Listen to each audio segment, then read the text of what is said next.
Hey guys, welcome to April 30th lesson, Thursday. So we've learned how to find volume of cylinders, cones, and spheres, and today we're going to combine them all together. So this is called finding volume of a composite figure. Composite figures mean compound figures, which is something you guys have seen before in 7th grade with prisms. So the shapes we're going to see today are cylinder, cone, and sphere. But the one I wanted to show you is actually a really common thing you see in a composite figure is called a hemisphere, which is exactly as it sounds. It's half a sphere, exactly how it looks. So whenever you see a hemisphere, you're going to use the formula for volume of a sphere, and then you're going to divide it by 2. You're going to cut it in half. So we're going to follow these steps. The first step I want you guys to follow every time you see a composite figure is we want to identify which shapes are combining to make it. Usually it's just going to be 2 out of the 3 shapes that we're combining. We're going to write down the formulas that we need and the information we need. So for example, if we need the radius, if we need the height, and we're going to calculate each shape's volume separately. And then once you do that, you're going to add them together to get your composite figures answer. So the first example looks like this. And I know we're not used to seeing cylinders so kind of like tiny like that, but this bottom thing right here, this is the cylinder, and then on top, that's pretty obviously a cone. So the one thing I want you guys to know right off the bat, this will be true for all of them. Whenever these 2 shapes are together, actually any of the 3, whenever a cylinder, cone, or sphere are together in the same shape, they're always gonna have the same radius. Because if they're attached, that means they're gonna have that same circle there, and so the radius is gonna be the same. So once you figure out the radius for one shape, it's your radius for all of the shapes in that figure. So this little line right here, this halfway through the circle is 5. That's gonna be our radius for the cylinder, and it's also gonna be our radius for the cone.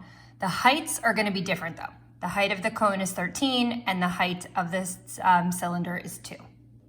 So now we're gonna use this information. So for a cylinder, it's pi radius squared times height, and for a cone, it's 1/3 pi radius squared times height. And remember, you never have to have that memorized. It'll be given to you on everything. So first we're gonna find the volume of the cylinder, which remember the radius, I wrote that wrong, my fault. The radius for both of them are 5. The height for the cylinder is 2. The height for the cone is 13. So we're just gonna focus on just the cylinder first. Pi 5 squared times 2. So 3.14 times 25, 5 times 5 is 25, times 2. So give you guys a second if you're putting this in the calculator with me. We can even do like that mental math. 25 times 2 is 50, and then it saves you what you actually have to put in your calculator there. So when we put this in the calculator, we should get 157, and our units here was centimeters cubed. Okay, so now we're gonna do the cone. So again, I'm gonna start by writing out the formula. 1/3 pi times radius squared times the height, okay? Okay, so 1/3 times 3.14, 5 times 5 is 25, and times 13. So if it helps, we can solve this part first and then divide by 3. I'll do that. So if we put this in the calculator, we get, without this, okay. And then remember, multiplying by 1/3 and dividing by 3 are the same. So we're gonna divide by 3 because that's a little easier since you guys don't have the fancy blue calculators. I know I'm a broken record with that, I keep saying that, and it gives us that. Okay, centimeters cubed. So now that we have 2 answers, we have the cylinder and we have the cone. Our job is to add them up, just to put them together, and that will give us our final answer. When we do that, we get 497.1 centimeters cubed. Okay, and so that combines both the cylinder and the cone. All right, so we're gonna do a second example. And so we're gonna follow the same steps where we wanna identify the shapes and then write down the formulas, calculate them separately, and add them together. So if you look at this, kind of looks like an ice cream cone. So it's definitely got a cone on the bottom. And then this right here, we can tell it's a sphere, but maybe what you can't tell is that it's actually a hemisphere. Basically, you just are gonna assume that every time you don't see the full sphere, that you're given a hemisphere, okay? So that means half of the sphere. So remember, both the cone and the sphere are gonna have the same radius. They're both a part of the same circle. So we're given the radius of 8, so that goes for the cone and the sphere. For sphere, we only need radius, so 8's the only number we need. For the cone though, we do need the height, and we're given the height, and it's 20. All right, sorry, I'm gonna do this even though my cat's trying to get in the frame here. Say hi. Okay, so first we're gonna find write down the formula for a cone. So 1/3 pi radius squared times height. Just gonna sit on the last example there. So 1/3 pi 8 squared times height. So if you wanna take a second and try to figure out, figure out the formula or the volume for this cone. I'm gonna break it down. 8 times 8 is 64.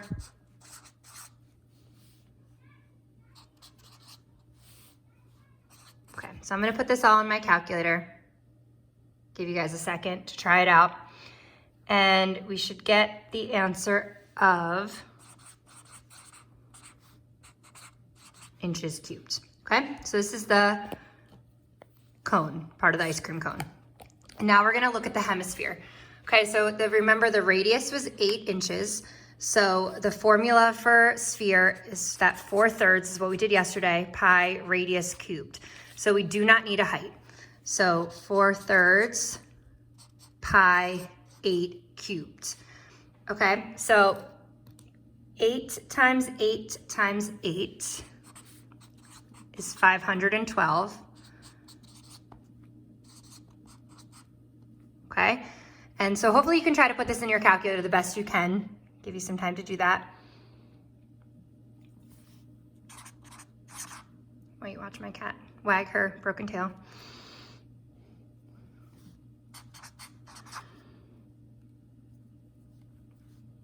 Okay, so this is the volume of the whole sphere, but what we actually have is we actually only have half a sphere. We have a hemisphere, just the top.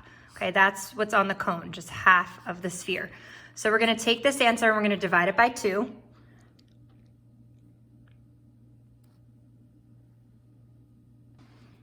And we get 1071.6 inches cubed. All right, so now we have 2 things. We have the volume of our cone, we have the volume of our hemisphere, and we're gonna add them up.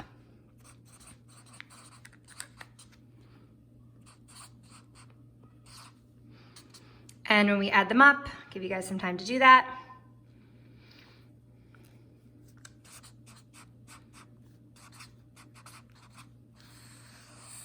That'll be the answer we get there, okay?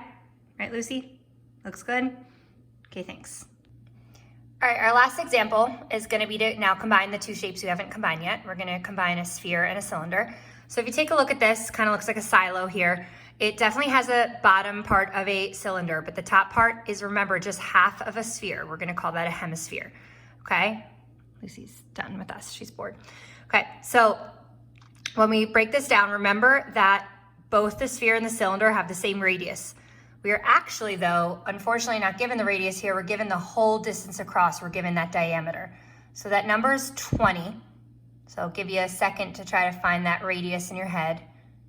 So we have to do 20 divided by 2, which gives us 10. And then the height is 50. All right, so we have our cylinder, pi radius squared times height. So pi times 10 squared times 50, okay? 3.14, 10 times 10 is 100, times 50. Okay, so I'll give you guys a couple minutes to put that in a calculator. You can always pause here if I'm moving too quickly.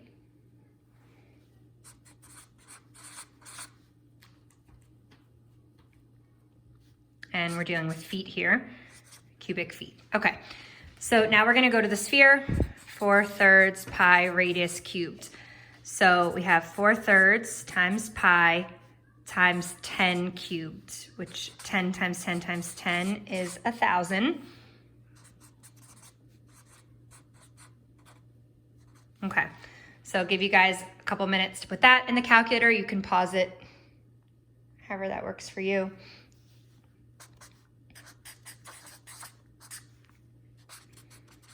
Okay, So I can't just stop here. There's something I need to do with this number because it wasn't the full sphere. It was a hemisphere. It was half of the sphere.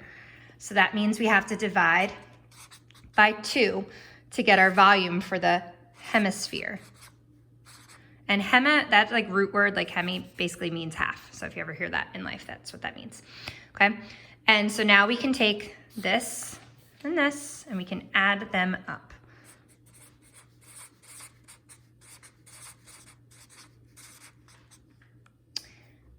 Put that in our calculator.